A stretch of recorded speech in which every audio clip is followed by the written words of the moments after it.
Income tax officer एक ऐसा word, एक ऐसी डेजिग्नेशन, एक ऐसी पोस्ट जिसके बारे में हम सभी ने कभी ना कभी कहीं ना कहीं जरूर पढ़ा है, जरूर सुना है। स्पेशली जो गवर्नमेंट जॉब एस्पिरेंट्स हैं उन्होंने। इनकम टैक्स ऑफिसर ये जो टर्म है, इसके बारे में गूगल पर हजारों लोग डेली सर्च करते हैं, हजारों वीडियो आपको यूट्यूब पर मिल जाएंगे और बहुत सारे मिथ्स आपको इन वीडियोस के साथ मिलेंगे। बहुत सारी वीडियोस मिलेंगी जिसमें आधी चीजें सच होंगी और आधी चीजें झूठ होंगी। इस वीडियो में हम बात करेंगे इनकम टैक्स ऑफिसर की इस सभी जो मिथ्स हैं उनको डिबंक करेंगे और इसकी जो पूरी सच्चाई है उसको जानेंगे। क्या क्वालिफिकेशन चाहिए, कितने परसेंटेज मार्क्स, कौन सा एग्जाम आप देंगे, क्या आईटीओ का भी कोई एग्जाम होता भी है, आईटीओ का कोई एग्जाम होता ही नहीं है, राइट। ये भी जानेंगे। सिलेबस, पार्क्स, वर्क प्रोफाइल क्या होता है, सैलरी क्या होती है, सभी चीजें इस वीडियो में डिस्कस करेंगे। ये चैनल स्पेशल क्यों है, पहले 2 मिनट इस पर ले लेते हैं। पहले मैं अपना इंट्रोडक्शन दे देता हूं। मेरा नाम है डॉक्टर नवनीत गोयल और मैं CGL 16 के बैच से असिस्टेंट ऑडिट ऑफिसर हूं। अब इस चैनल पर हम लोग करते क्या हैं, इस चैनल पर हम लोग, जो मैं हूं, मेरे कलीग्स हैं, उन सभी की जो ग्राउंड रियलिटी है पोस्ट के बारे में, चाहे वो इनकम टैक्स इंस्पेक्टर हो, असिस्टेंट ऑडिट ऑफिसर हो, DA हो, एक्साइज इंस्पेक्टर हो, प्रिवेंटिव ऑफिसर हो, एग्जामिनर हो, उन सभी की जो ग्राउंड रियलिटी है वो हम आपको बताते हैं। बहुत सारी चीजें आपको मिल जाएंगी जॉब से रिलेटेड की प्रमोशन 3 साल में हो जाता है, 4 साल में, बट जब आप ग्राउंड रियलिटी सुनते हैं अपने ही सीनियर्स से तब आपको पता चलता है कि जो फर्स्ट प्रमोशन होता है वो at around 7 to 8 years easily ले लेता है, राइट। कई बार आपको बोला जाता है कि आप ज्वाइंट सेक्रेटरी तक जाते हैं, बट हम लोग देखते हैं कि प्रैक्टिकल फॉर्म में हमारे जो पहले भी जिन लोगों ने ज्वाइन किया था, बहुत सालों पहले ज्वाइन किया था, वो लोग यूसी तक भी नहीं पहुंच पाए हैं, आपका यूएस तक भी नहीं पहुंच पाए हैं, अंडर सेक्रेटरी तक भी नहीं पहुंच पाए हैं, ठीक। तो यहाँ पर बहुत सारी चीजें हम आपको ग्राउंड रियलिटी बताते हैं। इसीलिए इस चैनल को अगर अभी तक आपने सब्सक्राइब नहीं किया है तो सब्सक्राइब कर लीजिए। सभी चीजें आपको यहाँ पर ऑथेंटिक मिलेंगी। तो हम दोबारा आते हैं इनकम टैक्स ऑफिसर पे। इनकम टैक्स ऑफिसर का कोई भी पेपर नहीं होता, ये मैं दोबारा बोल रहा हूँ। बहुत सारे लोग कमेंट सेक्शन में मुझे बोलेंगे कि नहीं होता है, तो मैं आपको बताता हूँ इनकम टैक्स ऑफिसर एक्चुअली है क्या। इनकम टैक्स ज्वाइन करने के लिए अगर आपको मिड लेवल और हाई लेवल पे ज्वाइन करना है तो 2 एग्जाम होते हैं। हाई लेवल पे यूपीएससी आपका एग्जाम लेता है, सिविल सर्विस एग्जामिनेशन, जिसके थ्रू अगर आप इनकम टैक्स ज्वाइन करते हैं तो आप ज्वाइन करते हैं असिस्टेंट कमिश्नर का रैंक, असिस्टेंट कमिश्नर इन इनकम टैक्स। और अगर आप एसएससी के एग्जाम के थ्रू, स्टाफ सिलेक्शन कमीशन जो एजेंसी है उसके थ्रू अगर एग्जाम देते हैं कंबाइंड ग्रेजुएट लेवल का, तो आप ज्वाइन करते हैं as an inspector in income tax. अब आप कहेंगे आईटीओ का तो कोई एग्जाम नहीं हुआ, यही मैंने कहा है।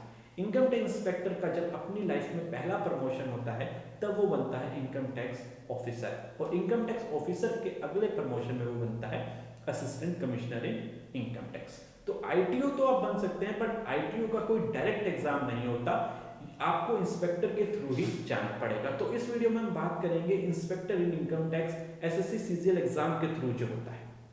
जल्दी जल्दी करेंगे, ब्रीफ में करेंगे, क्योंकि आपको सभी इंफॉर्मेशन देनी जरूरी है और वीडियो को बहुत बोरिंग हम नहीं बनाएंगे। क्वालिफिकेशन क्या होनी चाहिए, सिर्फ एक सिंपल ग्रेजुएट किसी भी स्ट्रीम में, बट रिकॉग्नाइज्ड यूनिवर्सिटी से। ऐसा नहीं कि इलिम से कर लिया या फिर ऐसे ही किसी और यूनिवर्सिटी से कर लिया। एक रिकॉग्नाइज्ड यूनिवर्सिटी जो यूजीसी से रिकॉग्नाइज है उससे आपका सिंपल ग्रेजुएट होना बहुत है। बहुत सारे मेरे कलीग्स ऐसे हैं जिनके ग्रेजुएशन में 50% से भी कम मार्क्स हैं। कई लोगों को ये थोड़ा सा होता है कि 50% मार्क्स कई एग्जाम्स में मांगते हैं, बट इस एग्जाम में आपके 50% नहीं मांगे जाते हैं, ठीक। तो ये चीज आप याद रखेंगे, 50% आपके से कहीं पर भी डिमांड नहीं की गई है। परसेंटेज रिक्वायर आपको सिर्फ पासिंग मार्क्स चाहिए। कौन सा एग्जाम देंगे हमने पहले ही डिस्कस कर लिया। स्टाफ सिलेक्शन कमिटी जो एजेंसी है उसके थ्रू जो कंबाइंड ग्रेजुएट लेवल का एग्जाम होता है, वो ग्रेजुएट लेवल भी लेते हैं, सेकेंडरी लेवल भी लेते हैं, राइट। बट आपके जो अगर इंस्पेक्टर इनकम टैक्स ज्वाइन करना है तो कंबाइंड ग्रेजुएट लेवल जो एग्जाम होता है वो आप देंगे। सिलेबस क्या है एग्जाम का, सभी वनडे एग्जामिनेशन का लगभग मोर और लेस सेम सिलेबस है। वही 4 चीजें आपसे बार बार पूछी जाती हैं। लेवल ऊपर नीचे हो सकता है कि कहीं पर बैंकिंग में इंग्लिश अलग तरीके की पूछी जाए, एसएससी में अलग तरीके की, या क्वांट जो है वो दोनों में अलग तरीके का पूछा जाए, बट मोर और लेस आपके 4 सेक्शंस आते हैं सभी एग्जाम्स में। क्वांटिटेटिव एप्टीट्यूड, जिसे हम लोग प्यार से क्वांट भी बोलते हैं, English comprehension, third is reasoning, और फोर्थ इज जनरल नॉलेज और जनरल स्टडीज। अब इन चारों एग्जाम्स का, इन चारों सेक्शन का अलग अलग लेवल डिफरेंट एग्जाम में मिलेगा, बट हम यहाँ पर सिर्फ एसएससी एग्जाम की बात करेंगे। एसएससी एग्जाम आपका 3 टीयर्स में होगा, 3 चरणों में होगा। पहले जो टीयर है, पहला जो चरण है, उसमें चारों सेक्शन आपके आएंगे 50-50 मार्क्स के, यानी कि 200 मार्क्स का एक कंबाइंड पेपर होगा। सेकंड टीयर में, द्वितीय चरण में आपके पास सिर्फ और सिर्फ इंग्लिश और मैथ रह जाएंगे, और 200 मार्क्स के वो दोनों आएंगे। टोटल हो गया 600 मार्क्स।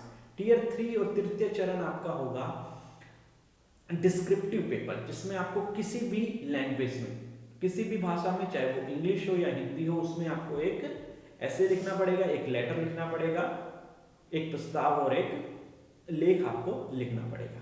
ठीक, तो ये 700 मार्क्स में से आपकी जो मेरिट है वो डिसाइड करेगी कि आपको इनकम टैक्स मिलता है या फिर कोई और पोस्ट मिलती है, जैसा आप उसमें अपनी जो आप कह सकते हैं प्रेफरेंसेस देंगे, उसके थ्रू आपको ये चीजें मिलेंगी। इनकम टैक्स के लिए आपको टॉप 200-300 तक आना मैंडेटरी होता है अगर आप जनरल कैटेगरीज में हैं। तो ये तो हमने बात कर ली सिलेबस की कि किस तरह से एग्जाम होता है, क्या क्या आता है। बुक लिस्ट की इस वीडियो में बात नहीं कर रहे हैं, बुक लिस्ट के लिए हमने अलग से भी वीडियोस बनाए हैं, बुक लिस्ट की बातें हम लोग वहीं करेंगे। अगर आप कहेंगे बुक लिस्ट के लिए स्पेशल आपको वीडियो चाहिए, तो मैं आपके लिए दोबारा लाइव सेशन कर दूंगा। अब आते हैं सैलरी। 4600 ग्रेड पे की जॉब है, पर ग्रुप सी की जॉब है, याद रखना ग्रुप सी की जॉब है, ग्रुप बी की जॉब नहीं है, बट जॉब बहुत अच्छी है। 50 to 60 के बीच में, डिपेंडिंग अपॉन XYZ कौन सी सिटी में आप हैं, इसकी सैलरी होती है 50,000 to 60,000 के बीच में। वर्क्स क्या होते हैं, आपको इनकम टैक्स का जो, देखिए असेसमेंट आप नहीं करते हैं जब आप इंस्पेक्टर होते हैं, ये चीज याद रखिएगा। जब आप आईटीओ हो जाते हैं तब आपको इंडिपेंडेंट असेसमेंट करने होते हैं इनकम टैक्स की जो फाइल्स होती हैं उसकी। और इनकम टैक्स इंस्पेक्टर का जो मेन काम होता है क्लैरिकल होता है शुरू में 2-3-4 साल, ठीक है। तब आप सीखते हो कि किस तरह से डिपार्टमेंट की वर्किंग होती है। As an income tax inspector आपकी कोई भी पावर नहीं होती है, ठीक। ऑन रिकॉर्ड में ये कह रहा हूं, तब ये प्रैक्टिकल टर्म में मैं आपको बता रहा हूं, कोई भी ज्यादा पावर नहीं होती है। जब आप आईटीओ बन जाते हैं तभी आपको थोड़ा पावर्स मिलना स्टार्ट हो जाती हैं, बट पावर को हमेशा आपको रिस्पॉन्सिबिलिटी से इक्वेट करना है, ये चीज आप याद रखिएगा। रिस्पॉन्सिबिलिटी से इक्वेट करना है। पावर का मिसयूज जहां पर भी करेंगे तो आप कहीं पर भी, ऐसा नहीं है कि एब्सोल्यूट पावर आपको कहीं पर भी नहीं मिल रही है, आपके लिए ही नुकसान होगा, ठीक। तो हमने वर्क एंड पावर की। प्रमोशन की अगर हम बात करें तो 8 to 9 ईयर में फर्स्ट प्रमोशन हो जाता है, आईटीओ आप बन जाते हैं। 17, 18, 20 depending upon the state, 17 to 20 years में आप लोग असिस्टेंट कमिश्नर इन इनकम टैक्स बन जाते हैं, और उसके बाद आपका प्रमोशन जो है डिपेंड करता है, कई जगह होता है कई जगह नहीं होता है। लास्ट हम बात करेंगे फैसिलिटीज की, पार्क्स की। ऐसा कोई स्पेशल फैसिलिटी नहीं मिलती है, बट मेडिकल, इंश्योरेंस, ये सारी चीजें जो सीजीएचएस वगैरह जो कवर होता है गवर्नमेंट जॉब में, हर एक सेंट्रल गवर्नमेंट की जॉब में वो आपका वहां पर कवर होता है। बहुत ही प्यारी जॉब है इनकम टैक्स इंस्पेक्टर की, बट इनकम टैक्स ऑफिसर आप डायरेक्ट किसी भी एग्जाम से नहीं बन सकते। ये इस वीडियो में मैंने एक मैसेज देना चाहा। तो हमने सभी चीजें लगभग कवर कर ली हैं। ब्रीफ में ये वीडियो हमने किया है। अगर आपको इनकम टैक्स ऑफिसर से रिलेटेड अभी भी अगर कोई भी क्वेरी है, या फिर एसएससी की किसी भी पोस्ट से रिलेटेड कोई भी क्वेरी है, तो कमेंट सेक्शन में आप पूछ सकते हैं। वहां पर आपको सभी जो आंसर्स हैं क्वेरीज के वो मिल जाएंगे। इसके साथ साथ अनअकैडमी पर मैं रेगुलर क्लासेस ले रहा हूं, वहां पर मैं जनरल स्टडी सब्जेक्ट पढ़ाता हूं। जनरल स्टडी के लिए हमने एक नया बैच स्टार्ट किया है, पूरे 2.5 महीने का बैच है। अराउंड हम लोगों की 60 to 70 क्लासेस वहां पर होंगी। तो वहां पर हम लोग कंप्लीट जीएस करेंगे, बिल्कुल आप कह सकते हैं पूरी तरह से कॉम्प्रिहेंसिव मैनर में करेंगे। उसके बाद आपकी कोई भी चीज नहीं रह जाएगी। सभी एमसीक्यूज वहां पर प्रैक्टिस करेंगे, प्रीवियस वाले भी। तो वहां पर भी आप एनरोल कर सकते हैं। अगर आपने सब्सक्रिप्शन नहीं लिया है तो नवनीत गोयल कोड यूज करके आपको डिस्काउंट भी मिल जाएगा। अगर फिर भी आपको कोई भी क्वेरी है रिलेटेड टू अनअकैडमी एडमिशंस, और आपको जो भी डिफरेंट जॉब्स हैं, तो आप मुझे कांटेक्ट कर सकते हैं, कमेंट सेक्शन में अपनी क्वेरी पूछ सकते हैं। इस चैनल को सब्सक्राइब अगर अभी तक नहीं किया है तो कर लीजिए। अगर बिना सब्सक्राइब करे वीडियो देखना चाहते हैं तो भी वेल एंड गुड है। हम लोग वीडियो लाते रहेंगे। सब्सक्राइबर अगर बढ़ेंगे तो हो सकता है कि जो डेली एक वीडियो आ रही है उसको डेली 2 वीडियो कर दिया जाए। तो चलिए मिलते हैं नेक्स्ट वीडियो में, तब तक के लिए बाय बाय, टेक केयर।